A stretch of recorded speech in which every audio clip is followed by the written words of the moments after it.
Assalamualaikum warahmatullahi wabarakatuh. Waalaikumsalam warahmatullahi wabarakatuh. Kalimat syukur alhamdulillah. Sholawat kalian salam dumateng Kanjeng Nabi Agung Muhammad sallallahu alaihi wasallam. Pak Misto ingkang kawula mulyakaken selaku yang mewakili Sohibul Bait pada kesempatan kali ini membawa acara ingkang kawula mulyakaken niki Pak Sahirun nih Pak. Pak Sahirun saking Kecamatan Pengadegan niki beliau orang soleh, pengusaha sukses juga. Tesih muda nggih Pak. Kang kawula mulyakaken para bapak, para ibu, jamaah pengajian majelis Ahad sore rahimakumullah, terkhusus untuk ananda kami tadi yang sudah membacakan ayat suci Al-Quran surat Al-Isra, Ananda Vio, tapi namanya berubah tadi jadi Erlangga no. Bapak Ibu yang kami muliakan, hari ini kita membahas masalah yang cukup penting dalam hubungan kita terhadap sesama orang yang beriman. Orang yang beriman itu dalam hubungannya dengan orang lain, Bu, kita itu ada disebut dengan ukhuwah. Ukhuwah niku artinya persaudaraan. Persaudaraan sesama Islam disebut dengan ukhuwah Islamiyah. Kawula dengan panjenengan, kawula dengan Pak Misdo, Pak Sahirun niku disatukan dengan satu persaudaraan yang kuat yang disebut dengan persaudaraan Islam. Persaudaraan Islam niku ukurannya jauh lebih tinggi dari apapun. Selain persaudaraan Islam wonten ukhuwah insaniyah, yaitu persaudaraan sesama manusia.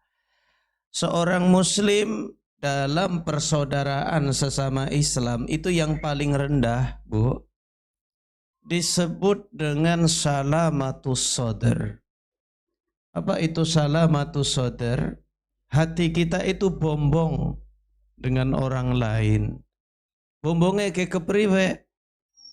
Angger wong lain seneng, awak dewek melu seneng. Kalau orang lain sedih, kita ikut sedih. Angger wong liyan nangis, kita melu.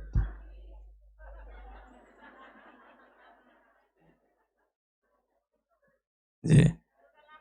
Melu nelangsa mau nangis bareng-bareng. Kayaknya sih ora lah.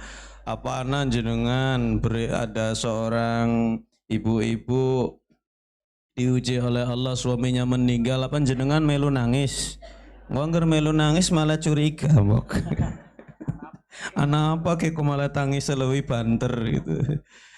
Nah, ibu-ibu yang kami muliakan, serendah-rendahnya bukti bahwa kita niku sehat ukhuwahe dewek, sehat hubungannya dewek dengan sesama kaum beriman niku, seorang-orangnya kita itu ndak benci dengan orang lain, Bu. Seorang-orangnya dewek niku tidak apa cara denger wong ngapak, Bu. Ora wadeh, pas banget kayak benci kayak ini ora pas. Wadeh ya Bu ya. Kan anak kadang anggar ibu-ibu nang kene ta mboten ya Bu ya. Gara-gara ketemu aku tak wadeh banget karo kayak wong kayak ada yang mungkin begitu, Bu. Lah itu ndak sehat. Ukhuwahnya itu mboten sehat. Kalau mboten sehat, salamah sodr, hati yang sehat itu adalah derajat ukhuwah paling terendah. Ngisore wisoranana, Bu. Jadi kalau kita tesi wadeh kepada orang lain, cepat-cepatlah kita memberi maaf kepada orang lain. Maafkan anggar dewek jajal ya Bu ya. Angger arep lewat di depan orang nyuwun apa Bu? Nyuwun sewu ngene iku. Permisi, minta maaf, jajal ngapunten ya, semuanya. Karena kita ingin menghilangkan rasa wadah dalam hati kita kepada orang lain. Apakah dalam hubungan dengan orang yang beriman hanya cukup soal napa wau Bu? Sehat hati mawon? Mboten. Kalau carane dhewek ya kita ndak mau di kelas paling terendah, Mbok. Kita ingin naik. Apa bentuk yang lain? Bentuk yang lain adalah peduli. Apa kalau ada anak yatim di RT-ne dhewek, terus dhewek ku ngomong tok kae bocah yatim ora te yang sekolah, mame sedina kung sepisan. Lah mame karo mendoan tok jelantah napa malih, Bu? Tapi tayenge ku ngapa, Bu? Ku ngomong. Kalau seperti itu bentuk ukhuwahnya niku belum naik kelas. Maka hari ini Bapak Ibu kita bicara soal Palestina, ada 3 alasan penting mengapa kita harus bicara Palestina. Jadi alasan sing liyane akeh, tapi ki telu sing paling penting. Apa alasan yang paling pertama, Bu? Alasan yang paling pertama adalah Islamiyah. Sebab siki anggar ngomong Palestina pasti ana wong sing ngomong kaya iki ya. Ngapa ngurusi wong liya? Wong nang dalam negeri bae akeh wong nelangsa, akeh wong nelarat, akeh wong menderita. Leres napa mboten, Bu? Wong tukaran wae gemiyen ora rampung-rampung. Israel karo apa, Bu? Palestina perang terus. Bu, teng mriki wonten lahir tahun 1948. Ada yang lahir 1948, Bu? Mboten nggih? Nggih.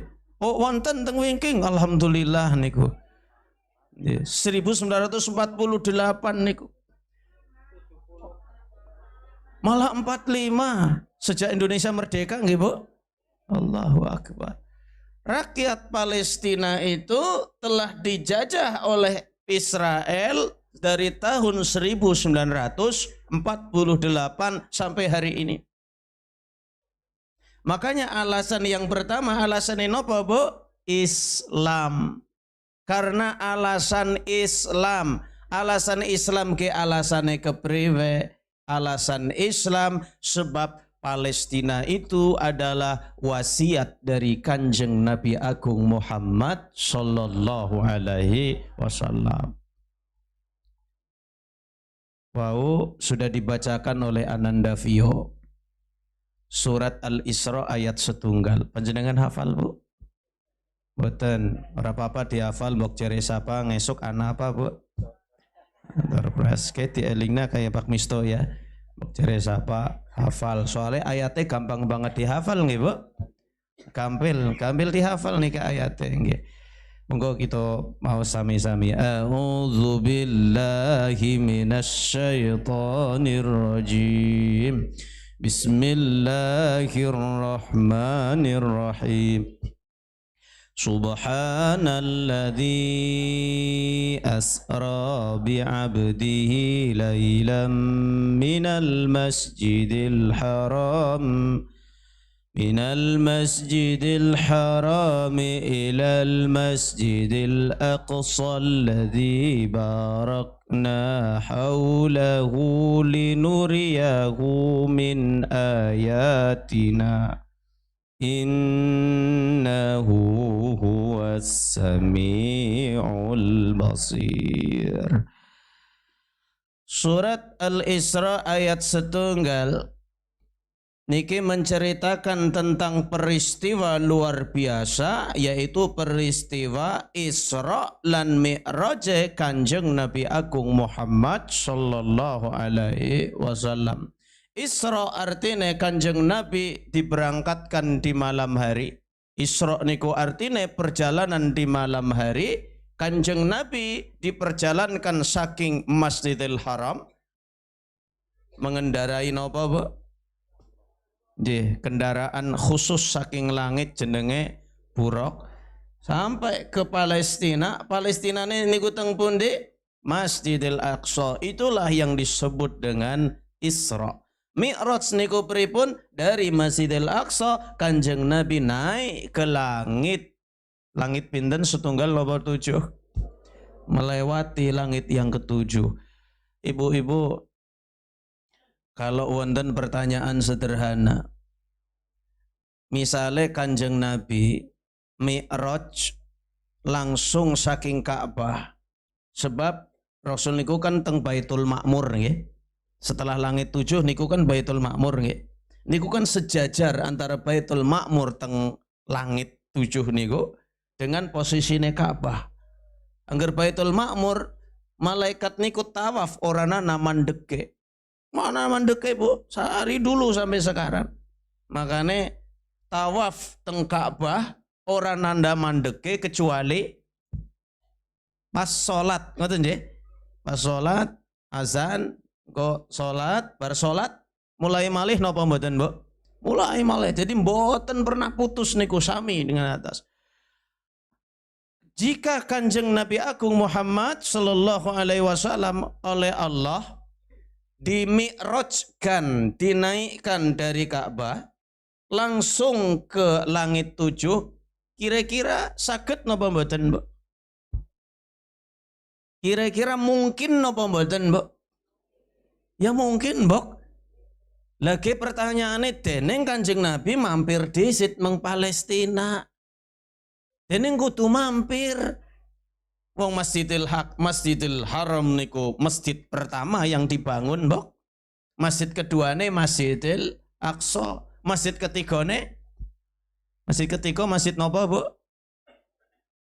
Sederenge Masjid Nabawi wonten Masjid Quba. Kan ngoten nggih? Nabi Quba jenengan menawi mangke umroh Allahumma amin. Seneng banget nggih.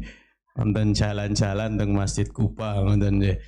Lah, bukankah Kanjeng Nabi bisa diberangkatkan oleh Allah langsung dari Masjidil Haram naik ke langit? Bisa, Bapak Ibu. Tapi itu tidak dilakukan oleh Allah Subhanahu wa taala. Tapi baginda Nabi Agung Muhammad sallallahu alaihi wasallam diberi SOP. SOP napa niku? Diberi napa niku? Napa catatan perjalanan oleh malaikat Jibril. Nabi, kamu ikut saya, tapi mampir disit teng pundi Bapak Ibu? Teng Masjidil Aqsa. Riyin Masjidil Aqsa di zamane Kanjeng Nabi Agung Muhammad sallallahu alaihi wasallam niku kosong, Bu. Lawang masjidnya niku dikunci. Siapa sing ngunci? Orang-orang Romawi. Jadi orang Romawi riyin yang menguasai Palestina sehingga masjidnya dikunci. Lho Rasul mlebune to ngendi? Seorosa dipikir pokoknya Rasul bisa masuk ke Masjidil Aqsa, ma'asyiral mu'minin wal mu'minat, dan Kanjeng Nabi pada waktu itu sholat dewekan apa sholat bareng-bareng? Nah, orang baca sejarah ngesuk kita kapan-kapan pas Isra Mi'raj nggih kita bahas. Rasul sholat bersama para nabi sederenge Kanjeng Nabi Agung Muhammad sallallahu alaihi wasallam dan para malaikat. Dan posisi Kanjeng Nabi menjadi imam di Masjidil Aqsa pada waktu itu. Sehingga Kanjeng Nabi gara-gara mengimami para nabi dan rasul sederenge Kanjeng Nabi, maka Kanjeng Nabi diberi julukan Imamul Anbiya wal Mursalin. Imame para nabi dan rasul. Setelah mengimami nembe Kanjeng Nabi naik ke atas langit. Kalau Allah harus membuat Kanjeng Nabi niku mampir teng Palestina, berarti kan wonten pesan nggih. Pesan itu dipahami oleh Kanjeng Nabi Agung Muhammad sallallahu alaihi wasallam. Bu, kapan pelaksanaan Isra Mi'raj? Kira nana surprise ya. Nah, masa duwe surprise kiye ora pas banget kayak iki. Nggih. Ngenteni Pak Rafiq kondur nggih, Bu. Iya, sih. Ompun. Bapak Ibu ingkang kawula mulyakaken,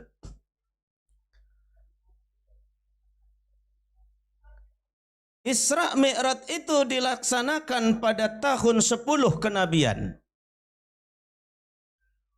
Jadi setelah 10 kenabian, ketika Rasul melaksanakan Isra Mi'raj 10 kenabian, maksudnya umur Kanjeng Nabi niku 50 tahun, Bu. Karena Nabi diangkat menjadi Nabi dan Rasul yasuwane 40 tahun. Leres napa mboten?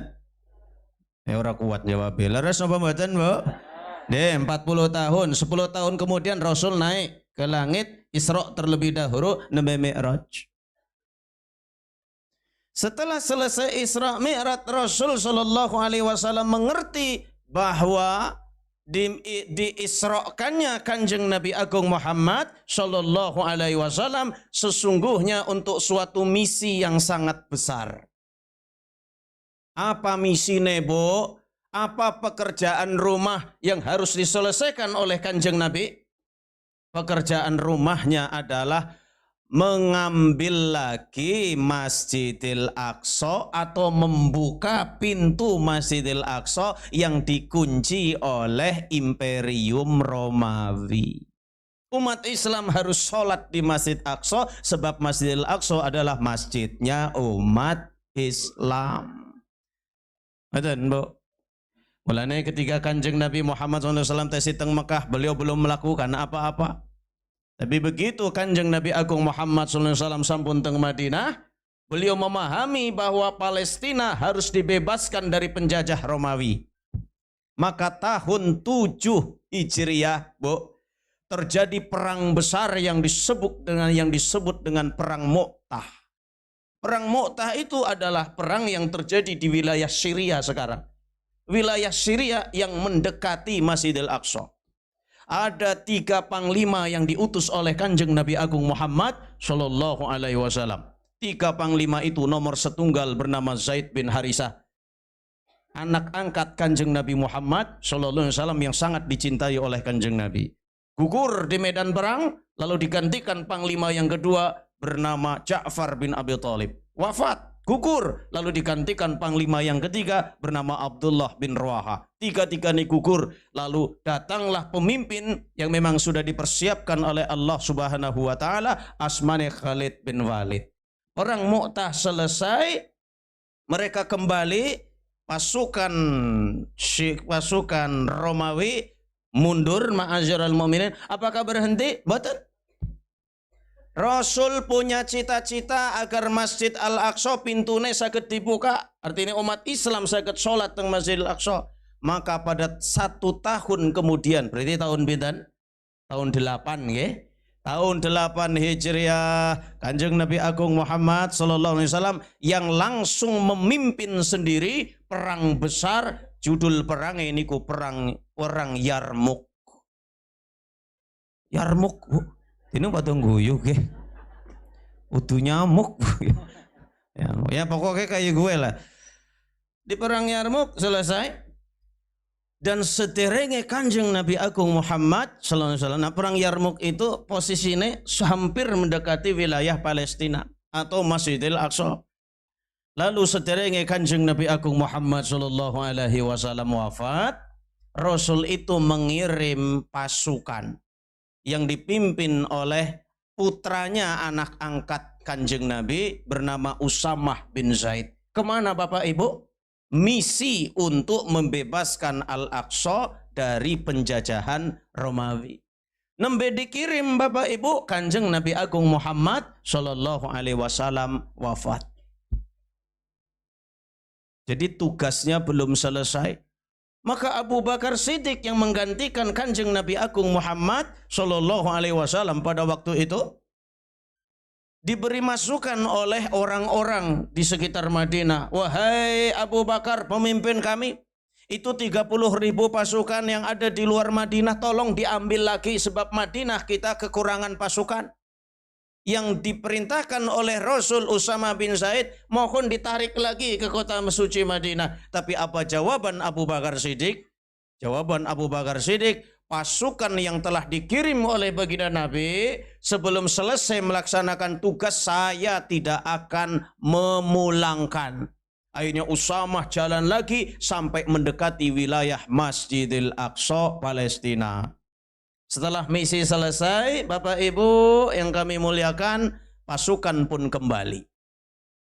Barulah misi itu berhasil diselesaikan oleh umat Islam pada masa kekuasaannya Umar bin Khattab, sahabat yang dijamin oleh Allah masuk surga. Tahun berapa Bapak Ibu? Tahun 15 Hijriah. Umar bin Khattab lah yang berhasil pada waktu itu melanjutkan pekerjaan yang belum diselesaikan oleh baginda Nabi, belum diselesaikan oleh Abu Bakar Siddiq. Lah beliau lah yang menyelesaikan. Maka pada waktu itu Romawi berhasil ditaklukkan oleh Umar bin Khattab, sehingga pasukan Romawi lah yang menyerahkan kunci Masjidil Aqsa kepada Umar bin Khattab pada waktu itu. Bu, Umar niku hebat. Orang-orang soleh itu biasanya mereka akan melakukan sesuatu untuk menunjukkan rasa kebahagiaannya dalam bentuk syukur. Biasanya ibadah. Umar, Bu, beliau itu setelah mendapatkan kunci Masjidil Aqsa, itu berjalan kaki Bapak Ibu dari kota suci Madinah sampai ke Palestina. Bu, melampah Bu. Jadi pengajian anggaran asing melampah paling tepi saking pundi niki. Babakan Babakan kan paling tebih nggih Bu nggih. Niku kan melampah Babakan niki tebih. Pokoknya bayangnane Umar bin Khattab mawon Bu. Melampah Bu. Kenapa Umar jalan kaki? Umar ingin menunjukkan rasa bahagianya. Umar ingin menunjukkan dulu Kanjeng Nabi ingin sekali membuka pintu Al-Aqsa yang digembok oleh orang Romawi. Dulu Abu Bakar Siddiq pun ingin membuka pintu Al-Aqsa di zaman beliau, tapi mboten kesampaian baru di zaman Umar bin Khattab. Maka di perjalanan Umar lalu ditanya, wahai Amirul Mukminin, pemimpin kami, jenengan arep mengendi? Nabi dijawab oleh Umar, saya mau ke Masjidil Aqsa, membuka pintu Masjidil Aqsa. Akhirnya nopo Bu? Pada melu nang burine. Ayo, so anggerana presiden melakukan Jakarta Kudul Semarang jelengan deleng nabae apa melu Bu?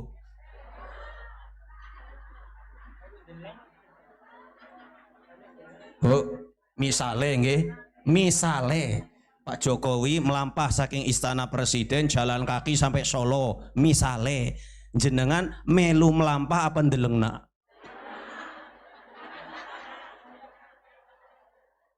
Gawat ya Pak. Lah Umar begitu beliau jalan, masyarakat tanya, Umar mau kemana Anda? Saya mau membuka pintu Masjidil Aqsa. Umar, boleh kami ikut? Ya boleh, ayo. Sing mau mangkat dhewe kan dadine kepriwe Bu? Rame. Kan angger mlakune bareng-bareng ora kerasa kesel Bu ya. Jadang anu sing paling adoh saking babakan mlakune dewek Bu. Tuk-tuk dewekan kayak gue karo tasbih, kayaknya adoh Bu ya. Tapi angger mlakune bareng 100 wong, gagahe ora lumrah ya Bu ya. Nganti mlaku dalane pe dijukut separoh mbok. Ana bis kon ngenteni disit, anak ini lagi melaku.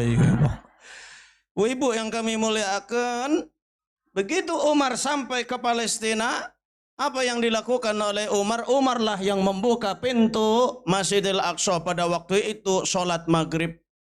Gitu dibuka selesai, Umar yang memimpin sholat. Pemimpin kudune tayang nopo? Sholat. Ora kung tayang sholat, pemimpin kudune tayang ngimami. Ayo gue kudune kan kayak gue mbok, tapi nang Indonesia sih ora. Kapan ya? Ngesuk lah ya. Ayo aja ke anu pengajian gitu, pengajian politik nih Pak. Nggak diseneni wong. Bapak Ibu, Umar yang memimpin sholat. Setelah selesai sholat Isya, orang semua pada pulang kecuali Umar bin Khattab. Beliau tidak keluar dari Masjidil Aqsa pada waktu itu untuk mengungkapkan rasa bahagia beliau bisa sholat di masjid yang dulu baginda Nabi Agung Muhammad Shallallahu Alaihi Wasallam bisa sholat di situ. Umar diam dari mulai sholat isya sampai sholat subuh. Ngapa bu? Turu nanggono jajal jenengan melaku ado-ado saking babakan dugi Karang Sentul. Kira-kira sampai di Karang Sentul, jagong apa turu apa sholat? Ya, lenggah mbok? Enggak. Umar jalan jauh dari Madinah sampai ke Palestina.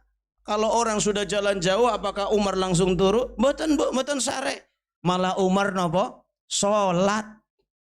Sholat beliau bu di Masjid Al-Aqsa. Setelah sholat beliau zikir. Menangis beliau menunjukkan ungkapan rasa bahagia beliau bisa sholat di Masjidil Aqsa. Kudune anggar wong mukmin, anggar lagi seneng gue kayak gue. Nggih Pak Sahirun nggih. Pak Sahirun iki anggar seneng perusahaane omsete lagi gede, karyawane diumrohkan nggih Pak. Nggih, mangke mangkat umroh pembimbingnya Taryuti. Nggih cocok. Bapak Ibu ingkang kawula mulyakaken. Ngoten nggih Bapak Ibu. Jadi alasan Islamiyah niku alasane napa? Karena riyin Palestina niku milik umat Islam. Sejak saat itu Masjidil Aqsa menjadi milik umat Islam. Wong bebas sholat terus bu. Dari kapan? Ya sejak Umar menaklukkan itu. Beri tahun pinten niku? Kinten-kinten tahun 632. Tahun pinten bu? 632 Masehi. Masehi nggih. Leres 632 Masehi. Sejak saat itu terus baru tahun pinten 1948 umat Islam sudah tidak lagi bisa sholat teng Masjidil Aqsa. Mergane napa bu? Kita masuk alasan yang kedua. Jadiin sakit bu. Kalau dulu kita kalau mendengar hadis Kanjeng Nabi Agung Muhammad SAW, kalau kita punya banyak uang, hendaklah jalan-jalan di 3 masjid. Terus sama Madan.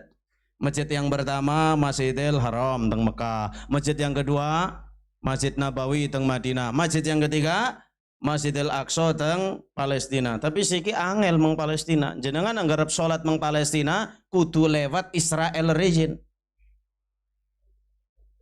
Kepriwe lewat Israel ora tayang, ora oleh. Kenapa tidak boleh? Nah ini pembahasan nomor 2. Jadi alasan nomor 2 mengapa kita harus peduli dengan Palestina Bapak Ibu, alasannya adalah isti'mariyah.